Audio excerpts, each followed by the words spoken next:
मेरे सामने बिंदु मौसी बिना कपड़ों के खड़ी थी। वो अपने सुरंग में साबुन लगाकर साफ कर रही थी। नमस्ते दोस्तों, मुंबई के भीड़ भाड़ भरे शहर में जहां एक एक इमारत आसमान छूती नजर आती है और चौड़ी चौड़ी सड़कों पर तेज रफ्तार से गुजर रही बड़ी बड़ी गाड़ियां और उससे भी तेज रफ्तार से गुजरते समय में मेरा जीवन जैसे रुक सा गया था। मेरे माता पिता के देहांत के बाद मैं तन्हा अकेला सा हो गया था। मेरा नाम विशाल है। मैं मुंबई का रहने वाला हूँ। मैं मिडिल क्लास से बिलोंग करता हूँ। मेरी उम्र 45 साल है। मेरा रंग गोरा है और मेहनत वाला काम करने की वजह से मेरा बदन बेहद ही गठीला है, जिसकी वजह से मेरे मोहल्ले की सभी लड़कियां मुझ पे फिदा थी। मेरे घर में मेरी माँ और मेरा छोटा भाई रहता था। छोटा भाई हॉस्टल में रहता था। मेरे पिताजी नहीं थे, उनको गुजरे 8 साल हो गए थे। मेरी माँ सौतेली थी। मेरी माँ के गुजरने के बाद मेरे बाप ने दूसरी शादी कर ली थी। मेरा बाप एक नंबर का ठरकी और अय्याश किस्म का आदमी था। यही आदत उसके मरने का भी कारण बना। घर में बस हम दोनों ही रहते थे। मैंने अपनी सौतेली माँ को कभी भी माँ नहीं बोला। पता नहीं दिल ये कभी मानने को तैयार ही नहीं हुआ कि मैं इस औरत को कभी माँ का दर्जा भी दूं।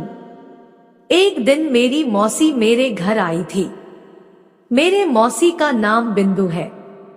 मेरी दिखने में बहुत ही हॉट थी।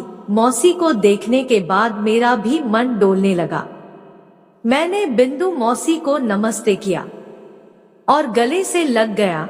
उसके संतरे मेरे बदन को जैसे स्पर्श किए, पूरे बदन में हवस की लहर सी दौड़ गई। उसका गठीला बदन, बड़े बड़े संतरे, गोरा रंग, हाय क्या कहूँ, वो कयामत थी। मैंने उसे देखते ही ठोकने का मन बना लिया था। एक दिन मैं कॉलेज से आया। गर्मी बहुत थी तो मेरा मन नहाने का हुआ। मैं नहाने के बाथरूम जाने लगा।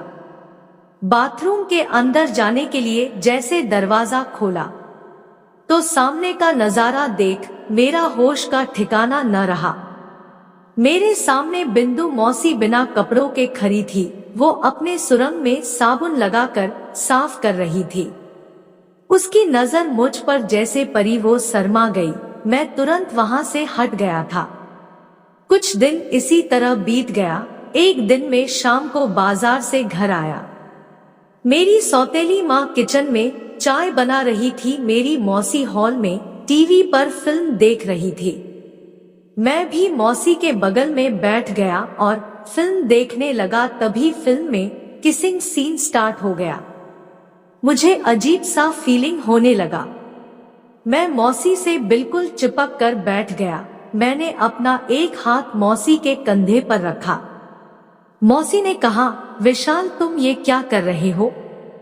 मैं थोड़ा डरते हुए बोला, कुछ नहीं मौसी, बस हाथ फिसल गया। मौसी बोली, मुझे पता है कि तुम्हारे दिमाग में क्या चल रहा है। चल मेरे कमरे में एक चीज दिखाती हूँ। तभी मौसी उठी और मेरा हाथ पकड़ के मुझे भी अपने साथ कमरे में चली गई। कमरे में जाते वक्त मेरी सौतेली माँ ने शायद देख लिया था, पर बोली कुछ भी नहीं। जैसे ही कमरे में गया, मौसी ने तुरंत मुझे बेड पर धकेल दिया और खुद मेरे ऊपर लेट गई। अचानक ऐसा करने से मैं थोड़ा घबरा गया। तभी मौसी मेरे चेहरे पर हाथ फेरते हुए मुझे किस करने लगी। फिर मौसी मेरा हथियार को पकड़ के बोली, अब मुझसे नहीं रहा जा रहा है। तुम मुझे करना चाहते थे ना, लो मैं खुद तुमसे कराना चाहती हूँ। इतना सुनते ही मौसी पर टूट पड़ा। मैंने कहा, मौसी आपका पूरा रस निचोड़ निचोड़ के पीना चाहता हूँ। मौसी मादक आवाज में बोली, पिलो, मना कौन कर रहा है? आज से मेरा सब कुछ तुम्हारा है।